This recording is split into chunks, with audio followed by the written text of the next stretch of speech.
महापालिका निवडणुकांचा प्रचार शिगेला पोहोचलाय आणि सर्वच राजकीय पक्षांनी या प्रचारासाठी जोर लावलाय। सत्ताधारी महायुतीच्या नेत्यांनी राज्यभरात सभांचा धडाका सुरू केलाय। मुख्यमंत्री देवेंद्र फडणवीस यांच्या धुळे जळगावसह होम पिचवर प्रचाराचा धुरळा पाहायला मिळणार आहे। फडणवीस यांच्या आज नागपूरमध्ये 3 जाहीर सभा पार पडतील, तर उपमुख्यमंत्री एकनाथ शिंदे यांच्या ऐरोलीमध्ये प्रचार सभा होणार आहेत। पिंपरी चिंचवडमध्ये उपमुख्यमंत्री अजित पवार यांची सभा पार पडणार आहे।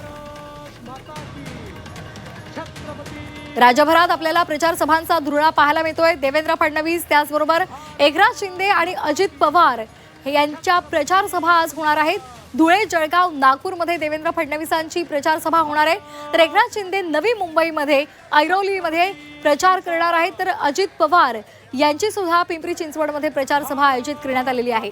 महापालिका निवडणुकीच्या पार्श्वभूमीवर प्रचार शिगेला पोहोचलेला आहे आणि त्या अनुषंगाने आता महायुतीच्या नेत्यांच्या प्रचाराचा धुरळा पाहायला मिळतोय।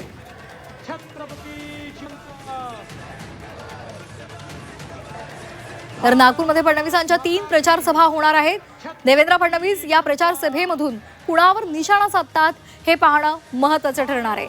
अमर काणे आपले प्रतिनिधी आपल्यासोबत जोडले गेलेले आहेत। अमर, आज होम पिचवर देवेंद्र फडणवीसांची प्रचार सभा होणार आहे, 3 प्रचार सभा होणार आहेत, काय एकूण माहिती आहे? बघायला गेल्या सर्वप्रथम उत्तर महाराष्ट्रात त्यांच्या 2 सभा होणार आहे, धुळे आणि जळगाव, त्यानंतर नागपुरात त्यांच्या 3 सभा होत्या। त्या 3 सभा ज्या होत्या तो त्यांचा स्वतःचा मतदारसंघ विधानसभा मतदारसंघ दक्षिण पश्चिम विधानसभा मतदारसंघात एक सभा होणार आहे। सगळ्यात शेवटची सभा आहे आणि तत्पूर्वी पश्चिम नागपुरात एक सभा होणार आहे आणि एक दक्षिण नागपुरात एक सभा होणार आहे। म्हणजे 3 विधानसभा मतदारसंघ मिळून या सगळ्या सभा 3 होणार आहे।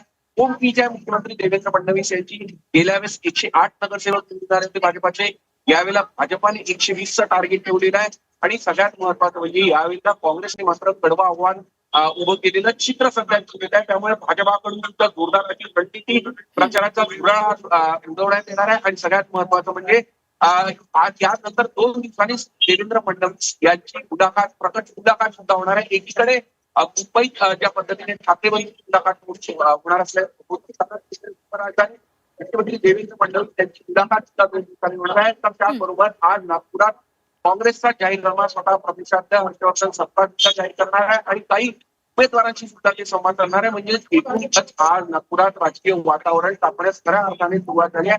कारण की एकीकडे मुख्यमंत्री देवेंद्र फडणवीस यांच्या प्रचार सभा, दुसरीकडे काँग्रेसचे जे प्रमुख नेते हर्षवर्धन सपकाळ यांनी जाहीरनामा आणि त्यानंतर कार्यकर्त्यांसोबत संवाद, त्याचबरोबर विजय वडेट्टीवारांचा एक कार्यक्रम आहे, सुद्धा जाऊन ते काही कार्यकर्त्यांच्या काँग्रेसचा संवाद साधणार आहे।